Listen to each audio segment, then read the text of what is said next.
Alors, bonsoir, nous sommes dans la nature et nous ne serons plus jamais seuls. Oui, votre chronique, vous l'avez déjà adoptée. Et aujourd'hui, nous allons parler encore d'un problème de couple. Je suis avec le coach Joanne Fanou, que vous connaissez très bien déjà. Vous avez déjà pris l'habitude de nous voir ensemble, le duo coach Joanne Fanou et les jardins de Billon. On est dans la nature, donc ne vous étonnez pas si vous entendez quand même de petits bruits. Avant de continuer, je vais vous inviter à vous abonner à cette chaîne YouTube. Tic-tac, tic-tac. Vous vous abonnez? Oui, cliquez simplement sur l'onglet rouge de s'abonner et partagez cette page avec quelqu'un. Coach Joanne, bonsoir. Bonsoir. Voilà, aujourd'hui on est dans la nature, on profite de l'air et on va parler encore, on va trouver encore solution à un problème de couple, n'est-ce pas, Coach Joanne? Oui, voilà. Ce soir, nous allons parler des conflits à caractère répétitif dans le couple. Il y a des hommes ou même parfois même des femmes qui disent que c'est toujours des conflits, c'est toujours des incompréhensions. Des femmes qui se plaignent du fait que leur opinion... Même les hommes aussi. Oui, même les hommes. Les hommes se plaignent souvent, disent souvent que leurs femmes ne les respectent pas.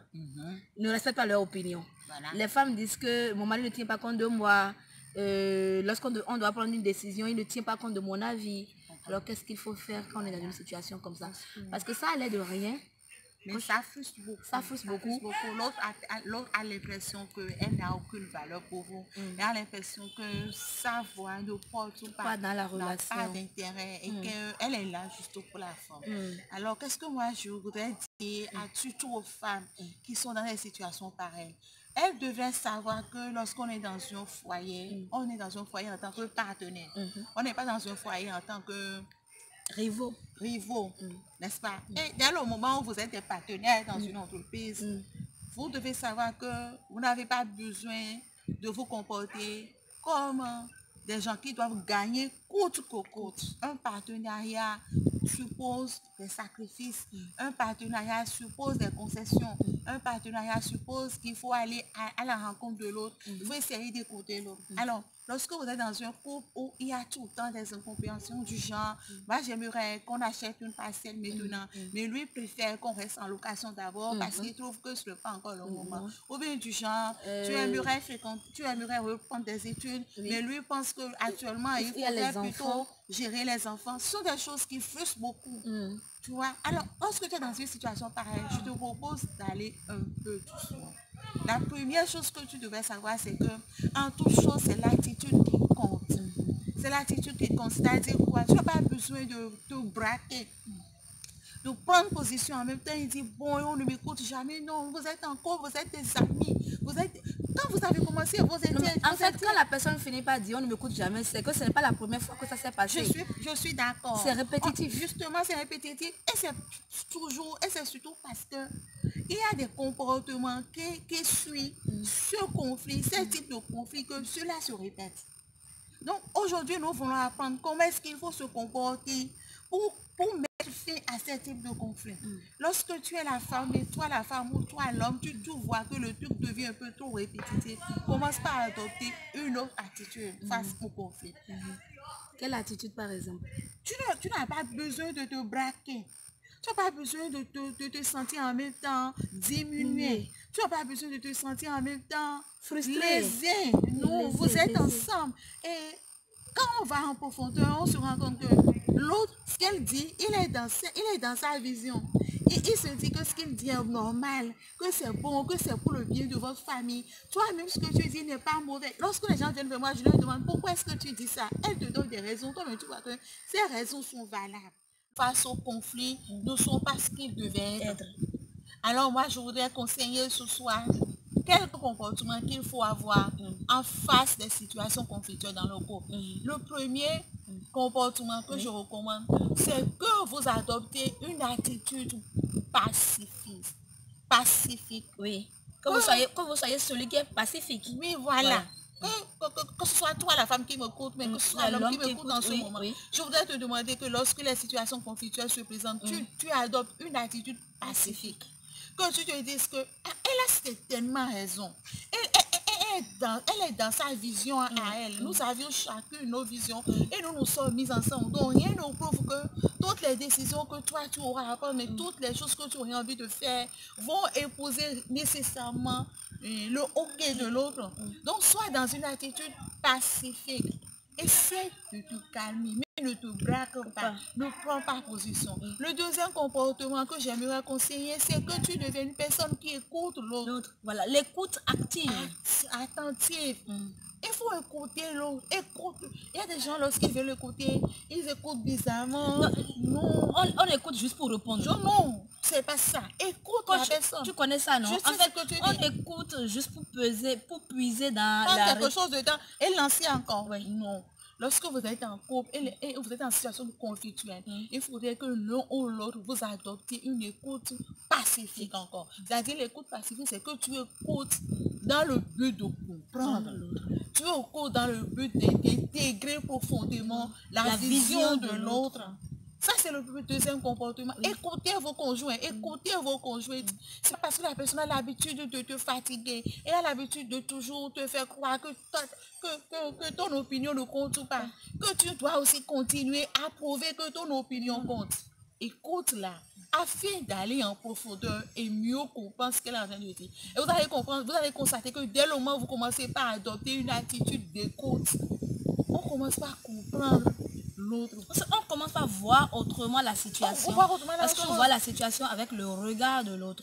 Tu as parfaitement compris, Nadège. C'est que tu te dis, mais bon, tu finis certainement, on finit toujours par voir que ce qu'il est en train de dire, il a des raisons de le dire.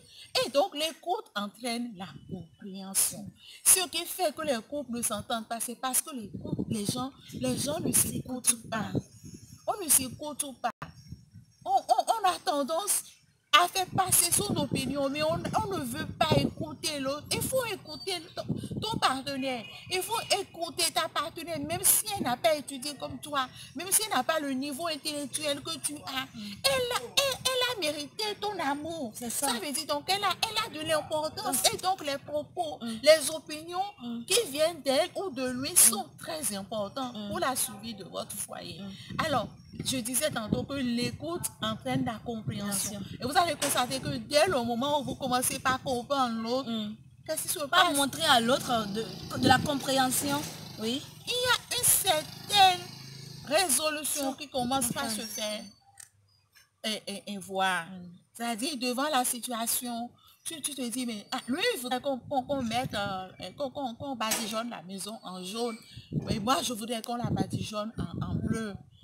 J'essaie de comprendre. Pourquoi est-ce que lui veut que ce soit en jaune? Parce que lui, sa couleur préférée, tout simplement, c'est le jaune. Mais moi, je veux le bleu parce que... Moi, j'aime bien le bleu. J'aime le bleu. Et aussi parce que j'ai vu une maison qui a été badigeonnée en bleu. Donc, en réalité, nous avons deux raisons différentes de choisir nos couleurs et personnelles. Et donc, quand tu commences par comprendre ce pourquoi l'autre... écoute, si la est ainsi, alors si toi tu adores le jaune et que moi j'adore le bleu, alors faisons un mélange du jaune et du bleu. Ou alors mettons le bleu à l'extérieur et mettons le jaune à l'intérieur. Donc lorsque tu commences par comprendre, tu essaies de comprendre ce pourquoi l'autre est en train de dire ça, tu verras que tout doucement ton esprit s'ouvre et les résolutions, les solutions se présentent à vous. Et dès le moment que les solutions se présentent, qu'est-ce qui se passe dans le couple? Il y a l'harmonie. Il y a la paix, il y a l'entente, il y a ce que vous désirez depuis longtemps, qui s'offre à vous de la manière la plus facile possible. Alors ce soir, ce que j'aimerais demander aux personnes qui vivent des situations conflictuelles en tout temps et en tout moment, premièrement, c'est que vous adoptiez une nouvelle attitude face au conflit, c'est-à-dire une attitude pacifique. Vous n'avez pas besoin d'être chaud avant de vous faire comprendre. Et après, toutes les fois que vous êtes pacifique, les solutions viennent.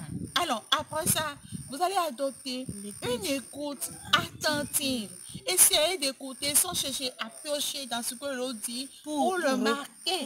Non, écoutez afin de comprendre profondément les raisons qui l'opposent à prendre la décision qui est la cause du conflit. Et après cela, après l'écoute, vous verrez que la compréhension se présente à vous. Chacun... Voilà, il y a les concessions. Les concessions se font facilement lorsque l'écoute est réelle est dans le couple. Et attentive dans le couple. Dès que l'écoute est attentive, vous verrez que les concessions se font facilement. Par exemple, il voudrait que tu amènes les enfants tous les matins à l'école, alors que tu as un bébé, tu te dis, mais comment je vais gérer le bébé, comment je vais faire ci. Tu l'écoutes et te dis, écoute, je préfère que ce soit toi-même qui amène les enfants parce que vraiment, les enfants là sont trop turbulents, je ne voudrais pas que le chauffeur les gère. Alors tu vas commencer par voir l'intérêt de la que chose. tu as. Mais lorsque tu n'écoutes pas, il ne pourra pas te dire la profondeur, il ne pourra pas te dire profondément la raison pour laquelle il fait voudrait ce que choix-là. ce soit toi qui amène les enfants à l'école. Voilà. Et pendant ce temps, toi, tu es frustré, tu te dis, j'ai déjà le bébé, tu dois pas gérer les enfants. Alors que lorsque tu comprends que c'est parce qu'il veut plus de sécurité pour les enfants, tu te dis, bon, c'est pas grave. Puisqu'on est en voiture, je peux prendre le bébé et je vais m'asseoir. Et je prends ça aussi. Ça devient une acceptation faite avec amour. Avec joie. Avec joie. Voilà. Et avec intérêt. Parce que tu vois que ton intérêt il est dedans. Et l'autre aussi est plus heureux. Il est plus heureux. Il est content de voir que sa femme a compris la raison pour laquelle il est en train de demander cela. Donc, l'écoute, l'attitude pacifique, l'écoute attentive entraîne la compréhension et les concessions. Et dès que les concessions sont faites, il y a l'harmonie et la paix qui s'installe dans votre foyer. Je voudrais donc vous demander ce soir de cultiver l'écoute et l'attitude pacifique dans votre couple pour gérer les conflits. Merci pour votre attention. À bientôt, mais ne partez surtout pas sans vous abonner à cette chaîne YouTube et rejoignez-nous aussi sur Facebook, sur la page de coach Joanne Fanou. Vous allez voir ses publications au quotidien. Merci d'être avec nous et à bientôt.